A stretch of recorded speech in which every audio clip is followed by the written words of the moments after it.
Welcome back to C13 NMR lecture series. આજે આપણે lecture number 2 ની અંદર સિગ્નલ્સ ઓફ C13 NMR ની ડિસ્કશન કરવાની છે. તો પ્રીવિયસ વિડિયો લેક્ચરમાં આપણે ડિસ્કશન કરી હતી કે C13 NMR સ્પેક્ટ્રા રેકોર્ડ કરવો થોડોક ડિફિકલ્ટ હોય છે કમ્પેર ટુ પ્રોટોન NMR સ્પેક્ટ્રા.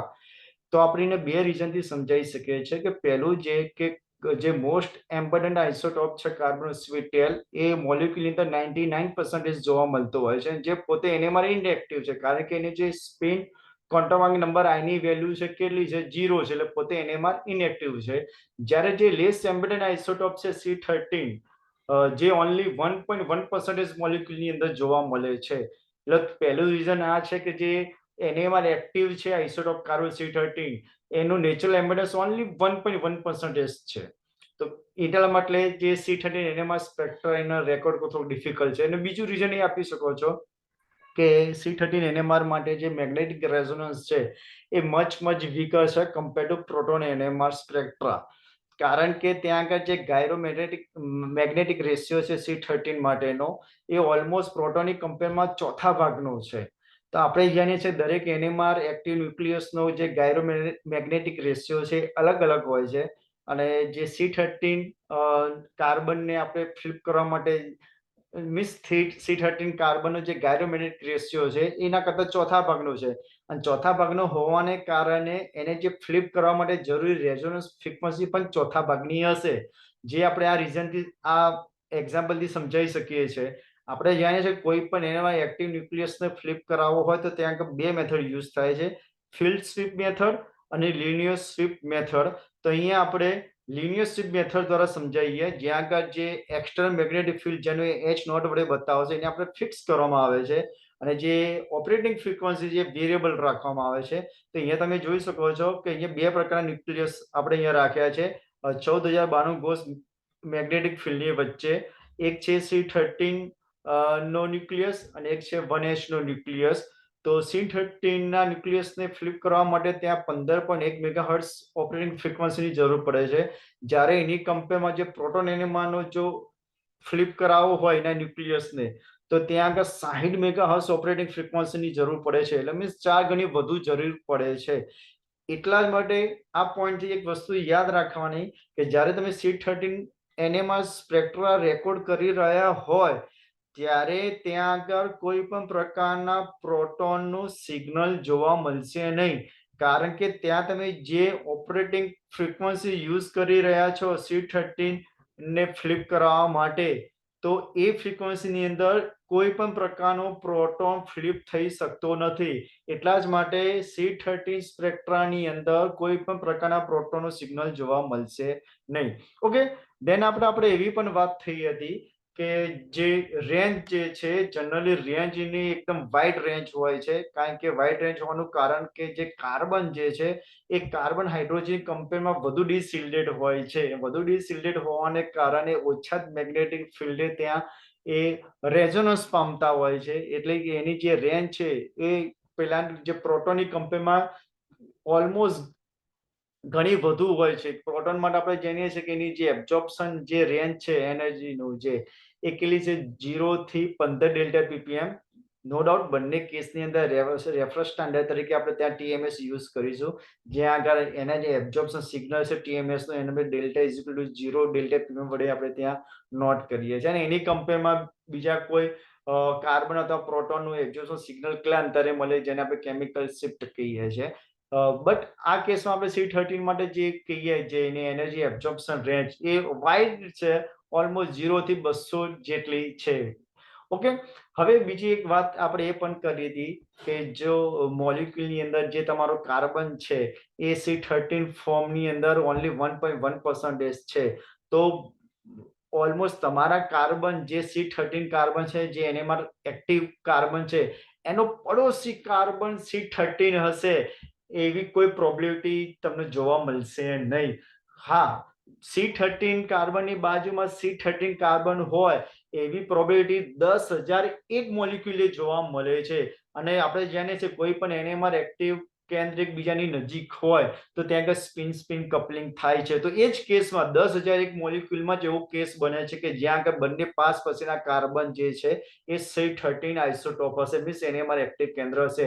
બાકી મોસ્ટ ઓફ કેસની અંદર તમારા જે C13 કાર્બનની આસપાસ જે કાર્બન હશે એ C12 આઇસોટોપ હશે, અને C12 આઇસોટોપ છે પોતે NMR ઇનએક્ટિવ છે. એટલે ઓલમોસ્ટ તમે કહી શકો છો કે ત્યાં આગળ C13 ની એની આજુ જે કહેવાય C12 કાર્બન થી ઘેરાયેલો હોય છે મોલિક્યુલની અંદર મોસ્ટ ઓફલી, એટલા માટે કદી પણ C કપલિંગ અથવા C13 કપલિંગ બતાવશે નહીં. ઓકે, તો આપણે સ્પ્લિટિંગની વાત કરી હતી તો કાર્બન નો જે સિગ્નલ જે છે એ એનાથી ડાયરેક્ટલી એટેચ પ્રોટોન થી એ ત્યાં સ્પ્લિટિંગ થતો હોય છે, અને જનરલી પ્રોટોન એનામાં સ્પેક્ટ્રોસ્કોપીની જેમ N+1 રૂલ્સ પ્રમાણે ત્યાં આગળ એ સ્પ્લિટ થતો હોય છે. ઓકે, તો આપણે એ પણ વાત કરી હતી કે C13 NMR સ્પેક્ટ્રા જો કમ્પાઉન્ડનો આપણે રેકોર્ડ કરવો તો બે ટેકનિક થ્રુ થઈ શકે છે. એક ટેકનિક છે જ્યાં આગળ બ્રોડબેન્ડ પ્રોટોન ડીકપલ સ્પેક્ટ્રા કહેવામાં આવે છે, બીજું છે ઓફ રેઝોનન્સ ડીકપલિંગ જેને પ્રોટોન કાર્બન પ્રોટોન કપલિંગ પણ કહેવામાં આવતું હોય છે. ઓકે, તો બંને આપણે ટેકનિક થ્રુ ત્યાં આગળ જોવાનો ટ્રાય કરીશું કે ત્યાં આગળ કમ્પાઉન્ડની અંદર જેની એબ્ઝોર્પ્શન સિગ્નલની અંદર શું ફેરફાર જોવા મળે છે. જનરલી જે બ્રોડબેન્ડ જે પ્રોટોન ડીકપલ સ્પેક્ટ્રા જેને હાઇડ્રોજન ડીકપલિંગ પણ કહેવામાં આવે છે, C13H ડીકપલિંગ પણ કહેવામાં આવે છે. તો આપણે જાણીએ છીએ કે જે C13 આઇસોટોપનું જે નેચરલ એમ્બેડન્સ છે મોલિક્યુલમાં ઓન્લી 1.1% છે, એટલે કે બાજુનો પડોશી કાર્બન C13 હોય એવી કોઈ પ્રોબેબિલિટી તમને જોવા મળશે નહીં, એટલા માટે C13 કપલિંગ જોવા મળતું નથી. હા, બટ કાર્બન થી ડાયરેક્ટલી એટેચ હાઇડ્રોજન હશે તો ત્યાં આગળ સ્ટ્રોંગલી કપલિંગ થાય છે. ત્યાં આગળ કપલિંગના કારણે જે કાર્બનનું જે સિગ્નલ જે છે એ N+1 રૂલ્સ પ્રમાણે ત્યાં આગળ સ્પ્લિટ થતો હોય છે, અને જે વિભાજિત થતા બે શિખર વચ્ચેનું અંતર 125 થી 200 હર્ટ્ઝ જેટલું વધુ હોય છે. અને એટલું વધુ હોવાને કારણે ઘણી વખત જે તમારું જે સ્પેક્ટ્રા જે તમને મળે છે થોડુંક ક્વાઇટ કોમ્પ્લેક્સ બની જતું હોય છે, અને ઇન્ટરપ્રિટેશન કરવું થોડુંક ડિફિકલ્ટ બની જતું હોય છે. અગેન ફરીથી જે કાર્બનનો જે સિગ્નલ છે એ એનાથી ડાયરેક્ટલી એટેચ હાઇડ્રોજન થી એ સ્પ્લિટ થતો હોય છે, અને જે બે વિભાજિત થતા બે શિખર છે એમનું વચ્ચેનું અંતર 125 થી 200 હર્ટ્ઝ સુધીનું હોય છે. એટલા જ માટે જે તમારો સ્પેક્ટ્રા જે તમને મળી રહ્યો છે એ ક્વાઇટ કોમ્પ્લેક્સ બની જાય છે, અને એનું ઇન્ટરપ્રિટેશન કરવું થોડું ડિફિકલ્ટ બની જતું હોય છે. એટલા જ માટે કે જે ટેકનિકથી CH કપલિંગ રિમૂવ કરવામાં આવે છે કપલિંગને કહેવામાં આવે છે બ્રોડબેન્ડ ડીકપલિંગ અથવા તો હાઇડ્રોજન ડીકપલિંગ પણ કહેવામાં આવતું હોય છે. અને આનાથી જનરલી શું થાય છે કે તમને ઓનલી કાર્બનના ત્યાં આગળ સિગ્નલ જોવા મળશે, એ પણ કેવા આવશે અનસ્પ્લિટ સિગ્નલ જોવા મળશે. જે શું માહિતી આપે છે કે તમારા મોલિક્યુલની અંદર નોન ઇક્વિવેલન્ટ કાર્બન પરમાણુ સંખ્યા કેટલી છે. એટલે ઓલમોસ્ટ તમારો જે હતો સ્પેક્ટ્રા એક થોડુંક સિમ્પલ બની જતો હોય છે. જસ્ટ લાઈક કે હું અહીંયા સમજાવી શકું છું, જસ્ટ લાઈક તમારી પાસે એક આ રહ્યો સ્પેક્ટ્રા છે જસ્ટ આ પ્રકારના મોલિક્યુલની અંદર. તો અહીંયા મેં એક વાત કરી છે કે દરેક કાર્બન જે છે ચાહે એરોમેટિક હોય કે એલિફેટિક હોય, દરેક કાર્બનનો સિગ્નલ સ્પ્લિટ ત્યારે થશે કે જ્યારે તેનાથી ડાયરેક્ટલી એટેચ હાઇડ્રોજન હોય, તો એક કેસની અંદર ત્યાં સ્પ્લિટ થતું હોય છે. તમે અહીંયા જોઈ શકો છો કે બે શિખર વચ્ચેનું અંતર છે 125 થી 200 હર્ટ્ઝ જેટલું હોય છે, જેના કારણે અહીંયા કોમ્પ્લેક્સ તમને મળતો હોય છે, જસ્ટ લાઈક કોમ્પ્લેક્સ બની જતું હોય છે ત્યાં આગળ. તો એનું ઇન્ટરપ્રિટેશન કરવું ક્વાઇટ ડિફિકલ્ટ બની જાય છે. તો એક કેસની અંદર જ્યારે તમે આ બ્રોડબેન્ડ ડીકપલિંગ ટેકનિક થ્રુ જો તમે ત્યાં લેશો તો ત્યાં આગળ CH કપલિંગ જોવા નહીં મળે. તો CH કપલિંગ કેમ જોવા નહીં મળે, ઓનલી કાર્બન જ કેમ ત્યાં આગળ એબ્ઝોર્પ્શન સિગ્નલ બતાવશે? શા માટે કાર્બનના સિગ્નલનું ત્યાં આગળ સ્પ્લિટિંગ થતું નથી? તો અહીંયા આપણે સમજાવવાનો ટ્રાય કરીએ કે સપોઝ કે કોઈ મોલિક્યુલ લીધો છે, જસ્ટ સપોઝ કે મેં આ મોલિક્યુલ છે એને એક્સટર્નલ મેગ્નેટિક ફિલ્ડની વચ્ચે રાખ્યો છે 58,750 ગોસ. તો ત્યાં આગળ બે પ્રકારની ઓપરેટિંગ ફ્રીક્વન્સી તે એપ્લાય કરવામાં આવે છે. એક ઓપરેટિંગ ફ્રીક્વન્સી જે ઓનલી કાર્બનના ત્યાં એબ્ઝોર્પ્શન સિગ્નલ મીન્સ કાર્બનના જે ન્યુક્લિયસને ફ્લિપ કરે છે, અને એ સાથે અને એ સાયમલ્ટેનિયસલી બીજી ઓપરેટિંગ ફ્રીક્વન્સી તે એપ્લાય કરવામાં આવે છે એ જ સમયે. અને એ જનરલી જે બધા જ પ્રકારના મોલિક્યુલમાં જે બધા જ પ્રકારના પ્રોટોન છે એના ન્યુક્લિયસને ફ્લિપ કરે છે. તો એના કારણે શું થાય છે, જે પ્રોટોન જે છે એ આલ્ફા સ્પિન સ્ટેટ અને બીટા સ્પિન સ્ટેટ વચ્ચે રેપિડલી ત્યાં આગળ શું થાય ફ્લિપ થતું હોય છે, અને રેપિડલી ફ્લિપ થવાને કારણે બે સ્પિન સ્ટેટ વચ્ચે જે ઓવરઓલ જે બે મેગ્નેટિક ફિલ્ડનો જે ઓરિએન્ટેશન જે છે એ ઓવરઓલ ત્યાં એવરેજ 0 બની જાય છે અને 0 બનતો હોવાને કારણે એ C13 સાથે ત્યાં કોઈ પણ પ્રકારનું કપલિંગ બતાવી શકતો નથી. કોઈ પણ કપલિંગ નથી બતાવી શકતો તો ત્યાં આગળ હાજર જે કાર્બન પરમાણુ જે છે એ ત્યાં આગળ સિગ્નલ બતાવશે, સ્પ્લિટ અનસ્પ્લિટ સિગ્નલ બતાવશે, મીન્સ એ ત્યાં આગળ સ્પ્લિટ થયેલો હશે નહીં. હવે બીજી વસ્તુ મગજમાં એ હતી કે એક આપણે એવી વાત કે જો કોઈ કાર્બન C13 છે એનો પડોશી કાર્બન C13 હોવો જોઈએ નહીં. તો 100% ત્યાં આગળ એ C13 નહીં હોય તો પાછો મનમાં પ્રશ્ન આવે તો સાહેબ આ C12 આવે કાર્બન, આ કાર્બન આઇસોટોપ C12 ધરાવતો હોય તે NMR ઇનએક્ટિવ, તો છતાં શા માટે અહીંયા CS2 નો અહીંયા તમને મળે છે, જસ્ટ લાઈક અહીંયા CS2CO તમે અહીંયા જોઈ શકો છો. તો અહીંયા શા માટે મળે છે? તો જ્યારે આપણે કોઈ સેમ્પલનું એનાલિસિસ કરીએ છીએ, એનો સ્પેક્ટ્રા રેકોર્ડ કરીએ છીએ તો ત્યારે અંદર હજારો મોલિક્યુલ હોય છે, લાખો મોલિક્યુલ હોય છે. તો એક મોલિક્યુલની અંદર આ રહ્યું એક્ટિવ હોય તો મે બી બની શકે કે બીજા મોલિક્યુલની અંદર આ કાર્બન એક્ટિવ બતાવતો હોય, તો બની શકે કે ત્રીજા મોલિક્યુલમાં આ કાર્બન એક્ટિવ બતાવતું હોય. એટલે ઓવરઓલ જ્યારે હજારો મોલિક્યુલ અલગ અલગ ત્યાં સિગ્નલ આપતો હોય છે અને એવરેજ પ્લોટેડ થઈને આપણે એક સ્પેક્ટ્રા નીકળીને આપે છે. એટલે જરૂરી નથી કે આપણે એક જ મોલિક્યુલ વાપરીએ છીએ. જ્યારે આપણે સેમ્પલ યુઝ કરીએમાં હજારો લાખો મોલિક્યુલ હોય છે અને દરેક મોલિક્યુલ પોતાને એબ્ઝોર્પ્શન સિગ્નલ બતાવે છે અને એવરેજ તો પ્લોટેડ થઈને આવતો હોય છે સ્પેક્ટ્રાની અંદર. એટલા જ માટે ઓલમોસ્ટ જેટલા પ્રકારના અંદર કાર્બન હશે એ બધા જ કાર્બનનો ત્યાં આગળ સિગ્નલ આલે છે. બટ યાદ રાખવાનું કે C કપલિંગ થતું નથી. ઓકે ના? હવે આપણે બીજી પણ વાત કરી હતી કે એફ ઓફ રેઝોનન્સ ડીકપલિંગ, કે જ્યાં આગળ આપણે એવી વાત કરી કે જ્યારે આપણે આની અંદર બ્રોડબેન્ડ ડીકપલ્ડ સ્પેક્ટ્રા રેકોર્ડ કરીએ છીએ તો ત્યાંથી આપણે થોડીક આપણી ઇન્ફોર્મેશન ત્યાં મિસિંગ થતી હોય છે. જેવી રીતે કે આ મોલિક્યુલની અંદર જ્યારે તમે બ્રોડબેન્ડ ડીકપલ્ડ સ્પેક્ટ્રા રેકોર્ડ કરી રહ્યા છો ત્યારે એ સમયે મીન્સ જેને CH ડીકપલિંગ પણ કહેવામાં આવે છે, તો એ સમયે ત્યાં આગળ પ્લેન ઓફ સિમેટ્રી હાજર હોવાને કારણે ત્યાં આગળ હાજર બે કાર્બન પરમાણુઓ તે એકબીજાના શું બને છે, કેમિકલ ઇક્વિવેલન્ટ બની જતા હોય છે. જેવી રીતે કે આ મોલિક્યુલની અંદર તમે જોઈ શકો છો પ્લેન ઓફ સિમેટ્રી હાજર હોવાને કારણે C2 અને C6 કાર્બન કેમિકલ ઇક્વિવેલન્ટ બને છે. તો આ બે પણ કેમિકલ ઇક્વિવેલન્ટ બનતા હોય છે. તો એ બે કેમિકલ ઇક્વિવેલન્ટ બનતા હોવાને કારણે ત્યાં આગળ હાજર પરમાણુની સંખ્યા ને એકચ્યુઅલ તમને જે સિગ્નલ મળે છે કાર્બનના એમની વચ્ચે વિસંગતતા ઊભી થતી હોય છે અને વિસંગતતા દૂર કરવા માટે ઓફ રેઝોનન્સ ડીકપલિંગ, જેને C13H કપલિંગ ટેકનિક પણ કહેવામાં આવતો હોય છે. અને આ ટેકનિક થ્રુ તમને જે કાર્બનના જે સિગ્નલ સ્પ્લિટ થયેલી હતી જેને તમે મલ્ટિપ્લિસિટી તમે કહો છો એ તમને રિટેન થાય છે, જેના કારણે ત્યાં આગળ એવી ઇન્ફોર્મેશન મળે છે કે એકચ્યુઅલી તમારા કાર્બન સાથે જે NMR એક્ટિવ છે કાર્બન એની સાથે ડાયરેક્ટલી એટેચ હાઇડ્રોજન પરમાણુની સંખ્યા કેટલી છે એની તમને ઇન્ફોર્મેશન મળતું હોય છે. કે આ ટેકનિકની અંદર CH કપલિંગ થતું જોવા મળે છે. જસ્ટ લાઈક કે આ મોલિક્યુલ એક પ્રકારનો છે 1,2,2 ટ્રાઇક્લોરો પ્રોપેન છે, જ્યાં આગળ તમે જોઈ શકો છો કે આ જે છે એ બ્રોડબેન્ડ ડીકપલ્ડ સ્પેક્ટ્રા છે કે જ્યાં આગળ CH કપલિંગ નથી, કાર્બન ઓનલી પોતાનો એક એબ્ઝોર્પ્શન સિગ્નલ બતાવે છે, અનસ્પ્લિટ સિગ્નલ છે. જ્યારે આ રહ્યો જ્યાં આગળ કાર્બનથી ડાયરેક્ટલી હાઇડ્રોજન પરમાણુ N+1 પ્રમાણે કાર્બનના સિગ્નલ ત્યાં સ્પ્લિટિંગ થતું જોવા મળે છે. તો અહીંયા CS3 તમે અહીંયા જોઈ શકો છો, અહીંયા ક્વાર્ટેટ મળે છે, અહીંયા CS2 ને અહીંયા ટ્રિપલેટ મળે છે અને આ કાર્બનની તમે અહીંયા જુઓ સિંગલેટ મળે છે. યાની કે સિગ્નલ જે છે સ્પ્લિટ થયેલો જોવા મળે છે.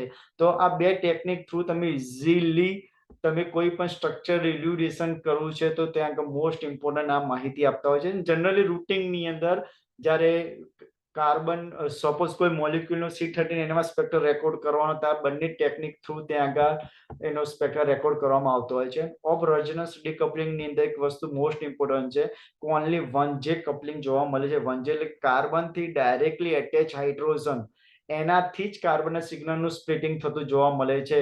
બટ કાર્બન 13 ના પડોશી કાર્બન સાથે જો હાઇડ્રોજન જોડાયેલો હશે તો ત્યાં આગળ 2J થઈ ગયું, કઈ બે બોન્ડ છે, તે મીન્સ 2J કે 3J પ્રકારનું કપલિંગ જોવા મળતું નહીં. ઓનલી 1J જે ડાયરેક્ટલી એટેચ છે તે પ્રમાણે આપણે અહીંયા સમજાવવાનો ટ્રાય કર્યો હતો કે આ કાર્બન સાથે કોઈ હાઇડ્રોજન નથી તો ઓનલી સિંગલેટ આપશે કાર્બન. આ કાર્બન સાથે એક છે N+1 રૂલ્સ પ્રમાણે ડબલેટ આપશે, આ ટ્રિપલેટ આપશે અને આ ક્વાર્ટેટ આપશે. તો આ રૂલ્સ પ્રમાણે હવે આપણે અહીંયા ડિસ્કશન કરીએ C13 NMR સિગ્નલની સંખ્યા કઈ રીતે કાઉન્ટ થાય. તો આપણે એક વાત થઈ હતી પ્રોટોન NMRની અંદર કે ઇક્વિવેલન્ટ પ્રોટોનનો સેટ જેટલા હશે અથવા ઇક્વિવેલન્ટ પ્રોટોન જેટલા હશે તો એ બધા એક જ એબ્ઝોર્પ્શન એક જ મેગ્નેટિક ફિલ્ડ એબ્ઝોર્પ્શન સિગ્નલ બતાવશે, મીન્સ એક જ સિગ્નલ બતાવશે. બટ જે નોન ઇક્વિવેલન્ટ પ્રોટોન હશે મીન્સ અલગ અલગ પ્રકારના પ્રોટોન હશે તો એ અલગ અલગ સિગ્નલ આપશે. એવી રીતે અહીંયા જે છે જે ઇક્વિવેલન્ટ કાર્બનનો જે સેટ છે, જેટલા ઇક્વિવેલન્ટ કાર્બનના સેટ હશે એક જેવા, એ બધા એક જ સિગ્નલ આપશે. બટ ઇક્વિવેલન્ટ જેટલા અથવા અલગ અલગ પ્રકારના કાર્બન હશે એટલા ત્યાં આગળ તમને સિગ્નલ જોવા મળશે. તો અહીંયા તમે ઇઝીલી સમજી શકો છો કે અહીંયા જોઈ શકો છો કે આ બંને CH3 CH2 સાથે એટેચમેન્ટ છે, યાની કે બંનેનું કેમિકલ એન્વાયરમેન્ટ એક જ જેવું છે. તો આ બંને એક જ પ્રકારનો સિગ્નલ આપશે એ અને આ એક બીજા પ્રકારનો છે કારણ કે આ બંને મિથાઇલ કાર્બન છે, આ મિથિલિન છે. તો અહીંયા ટોટલ 2 C13 NMR સિગ્નલ મળશે. આ કેસની અંદર આ મિથાઇલ કાર્બન છે, આ મિથિલિન કાર્બન છે, તો બંનેનું કેમિકલ એન્વાયરમેન્ટ ડિફરન્ટ હોવાને કારણે 2 સિગ્નલ મળશે. અહીંયા કોઈ કાર્બન નથી તો અહીંયા C13 NMR સિગ્નલ મળશે નહીં.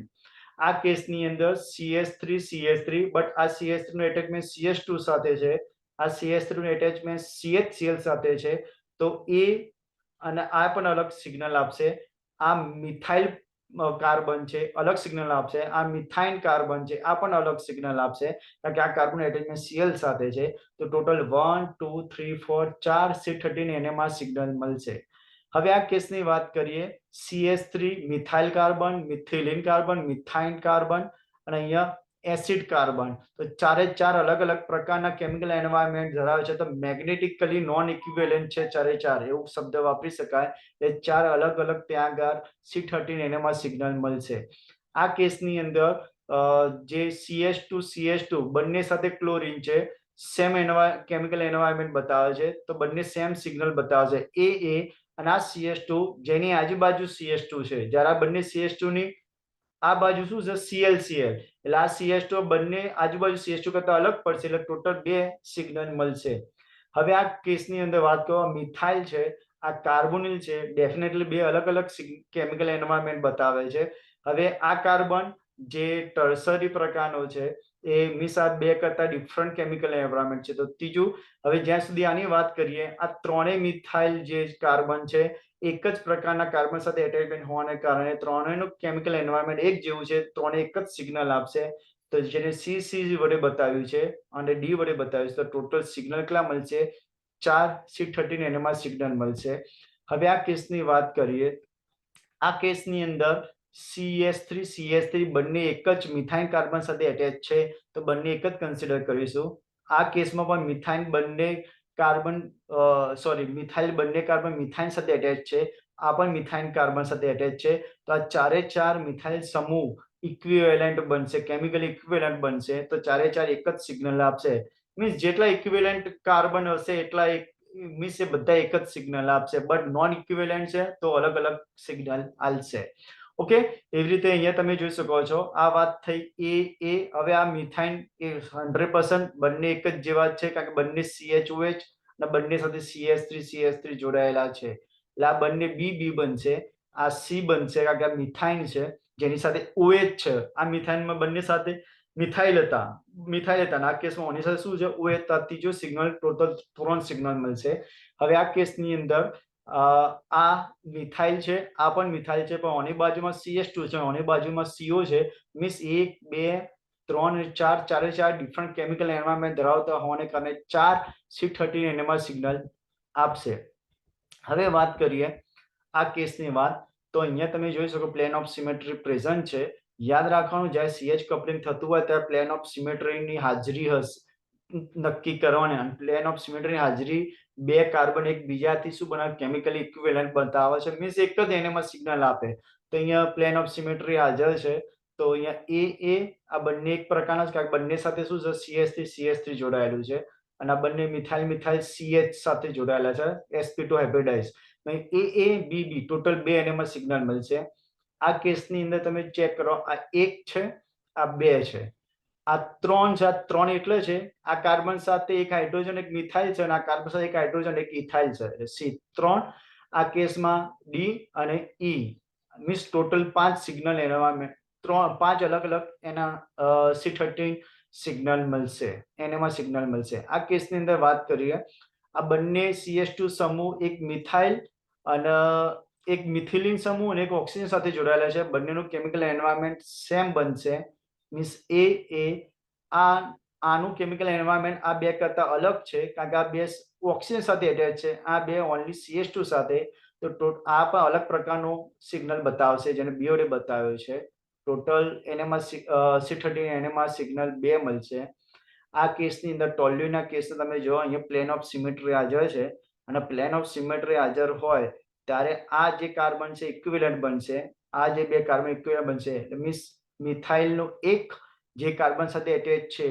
B આ બંને ઇક્વિવેલન્ટ બનશે C આ બંને ઇક્વિવેલન્ટ બનશે D અને E અલગ બનશે કારણ કે અહીંયા મિથાઇલ સમૂહ જોડાયેલો છે અહીંયા કશું જોડાયેલું નથી એટલે અલગ બનશે ટોટલ 5 બનશે એવી રીતે અહીંયા Cl Br અહીંયા પ્લેન ઓફ સિમેટ્રી હાજર છે અહીંયા ક્લોરીન એટેચ છે અહીંયા Br એટલે બે કાર્બન અલગ થઈ ગયા આ બે સેમ થઈ ગયા આ બે સેમ થઈ ગયા એટલે ટોટલ કેટલા મળશે 4 આ કેસની અંદર વાત કરીએ ઇથાઇલ બેન્ઝીનના કેસની અંદર બેન્ઝીન ઉપર આ એક આ મિથાઇલ કાર્બન છે આ મિથિલિન કાર્બન છે બે આ કાર્બન એરોમેટિક કાર્બન અલગ બનશે કારણ કે એની સાથે વિસ્થાપિત સમૂહ જોડાયેલો છે 3 પ્લેન ઓફ સિમેટ્રી હાજર છે સોરી અહીંયા Br છે Br હોવાને કારણે અહીંયા શું બનશે કે અહીંયા D E F G H બધા નોન ઇક્વિવેલન્ટ બનશે એનું રીઝન છે કે આ કાર્બન સાથે અલગ ગ્રુપ જોડાયેલો છે આ કાર્બન સાથે અલગ ગ્રુપ જોડાયેલો છે આ કાર્બનની પડોશમાં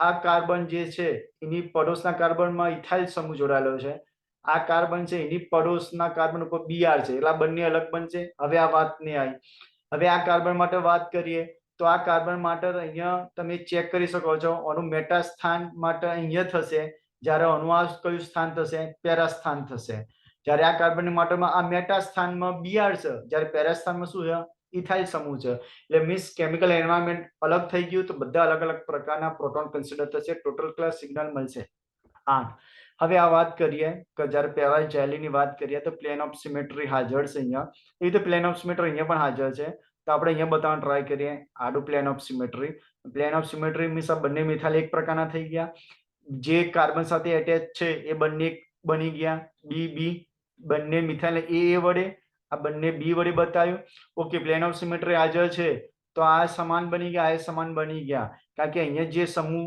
જે પ્રકારનું કેમિકલ એન્વાયરમેન્ટ છે અડધા ભાગમાં એ બાકીના અડધા ભાગમાં એ પ્રકારનું જ કેમિકલ એન્વાયરમેન્ટ છે ત્યાં કે બધા જ કાર્બન જે છે ચારે ચાર C બની જશે એક જ એનામાં સિગ્નલ આવે ટોટલ એનામાં સિગ્નલ કેટલા મળશે 3 હવે વાત કરીએ મેટાઇલ જેલીની વાત કરીએ તો અહીંયા પ્લેન ઓફ સિમેટ્રી આવી તો પાસ થશે એ શું બનાવે છે જસ્ટ તમે ચેક કરી શકો છો પ્લેન ઓફ સિમેટ્રી અહીંયા હાજર છે મીન્સ આ બંને મિથાઇલ કાર્બન એક કન્સિડર થશે ઓકે જે કાર્બન સાથે એટેચ છે એ પણ એક પ્રકારના બની જશે ઓકે હવે આ કાર્બન અલગ ગણાશે એવી રીતે આ બે કાર્બન પણ અલગ ગણાશે ઓના માટે કારણ કે આ કાર્બન બે મિથાઇલ કાર્બન જે કાર્બન સાથે એટેચ છે જ્યારે આ બંને મિથાઇલ કાર્બન જે કાર્બન એટેચ છે એના ત્યાં શું બની ગયું ઓર્થો સ્થાન બની ગયું એટલે બંને સેમ થઈ ગયા અને ઈ જે છે એ આ બંને માટે શું થઈ ગયું મેટા સ્થાન થયું એટલે આ પણ એક પ્રકારનો એનામાં સિગ્નલ આપશે એટલે ટોટલ સિગ્નલ કેટલા મળશે 5 ઈ આવ્યું એટલે હવે વાત કરીએ આ કેસની અંદર તો અહીંયા પ્લેન ઓફ સિમેટ્રી એનાથી પાસ થાય છે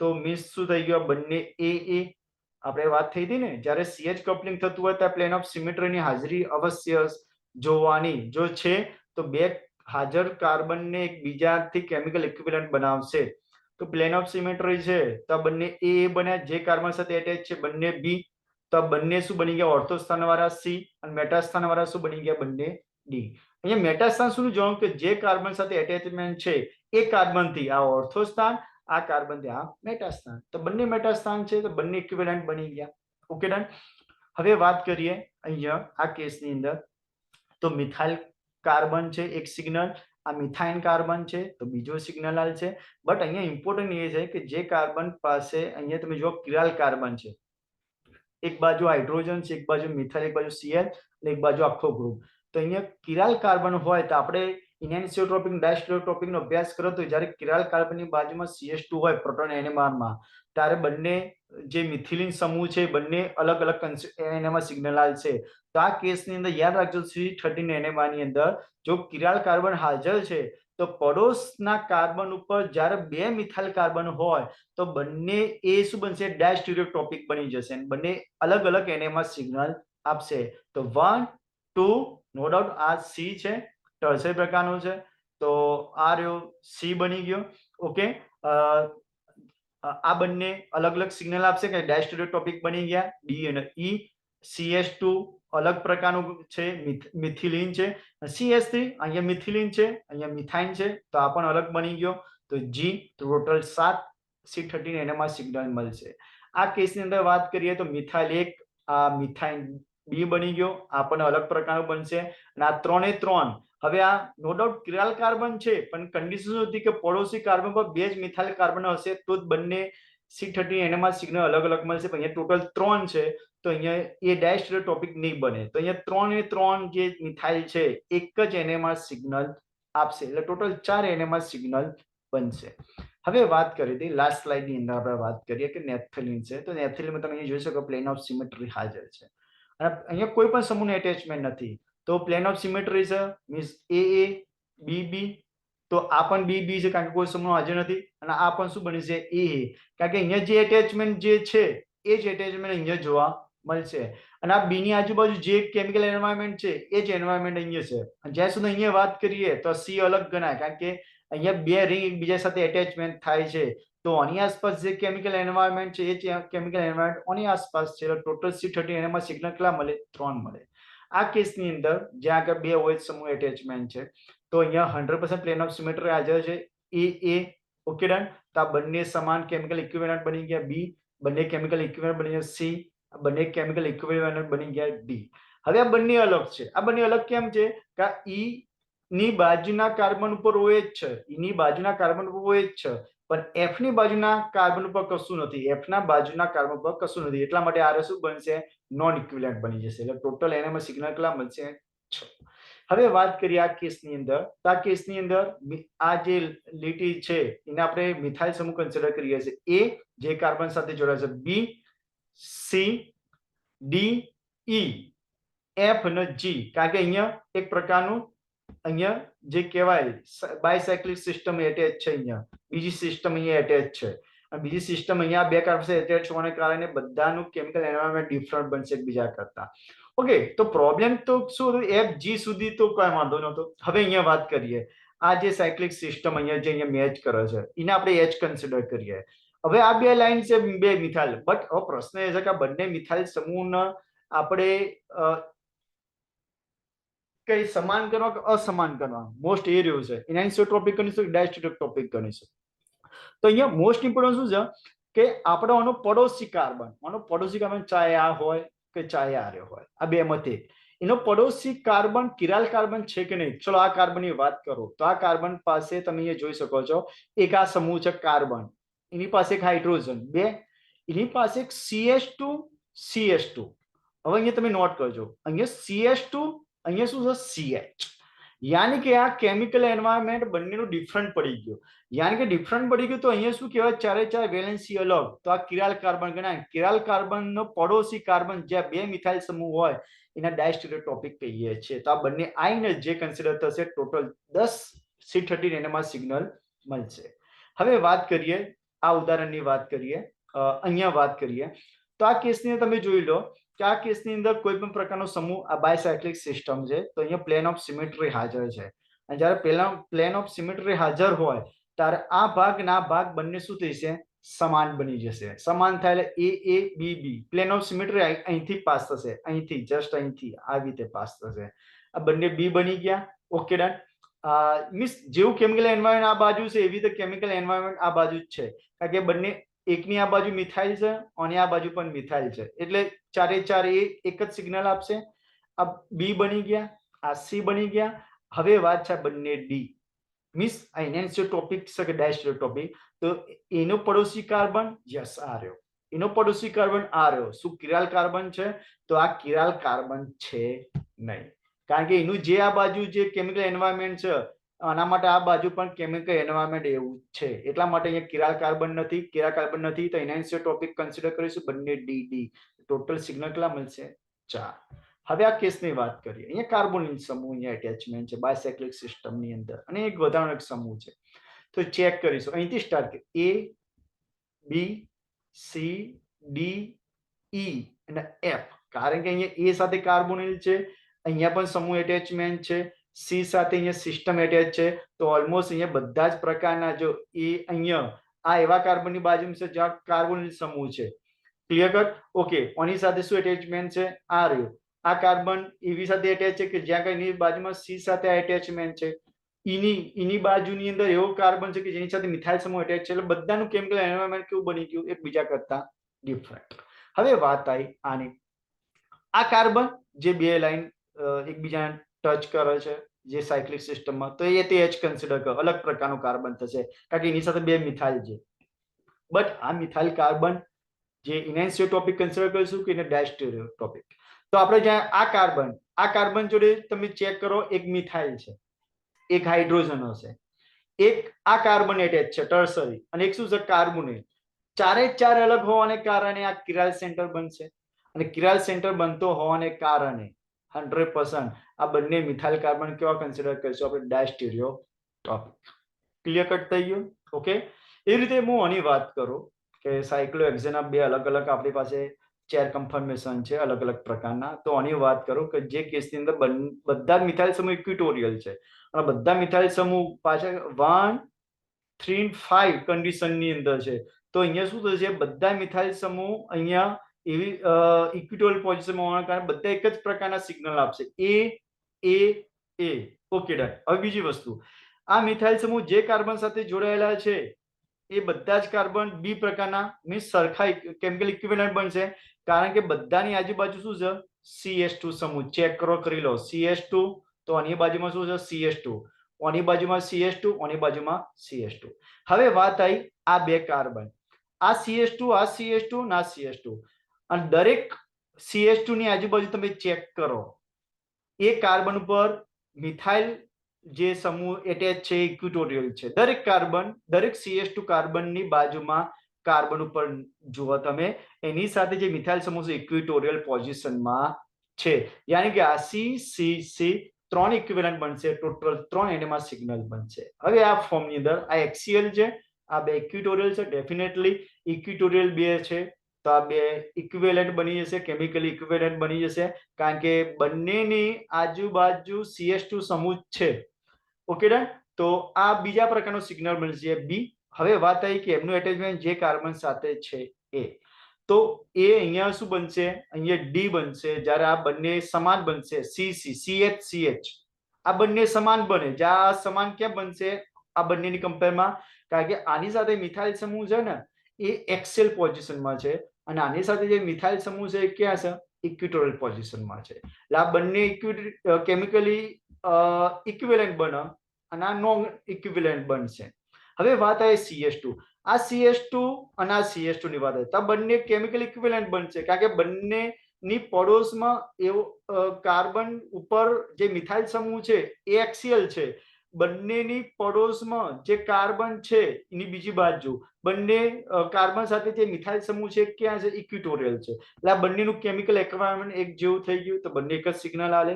જ્યાં સુધી આની વાત છે તો આની તો બાજુમાં જે બે કાર્બન છે ત્યાં આગળ બંને મિથાઇલ સમૂહ ઇક્વિટોરિયલ છે, બટ એની બાજુમાં એવું કોઈ કાર્બન નથી જ્યાં આગળ મિથાઇલ સમૂહ એક્સિયલ પોઝિશનમાં હોય.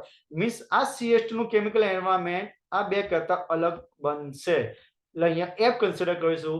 ટોટલ એનએમઆર સિગ્નલ કેટલા બનશે? 6 બનશે. Okay done. તો આ લેક્ચરની અંદર આપણે વાત કરી numbers of C30 NMR signals. Next લેક્ચરની અંદર આપણે ડિસ્કશન કરીશું કેમિકલ શિફ્ટ વિશે ડિટેલ્સ પર ડિસ્કશન કરીશું. Okay, thank you.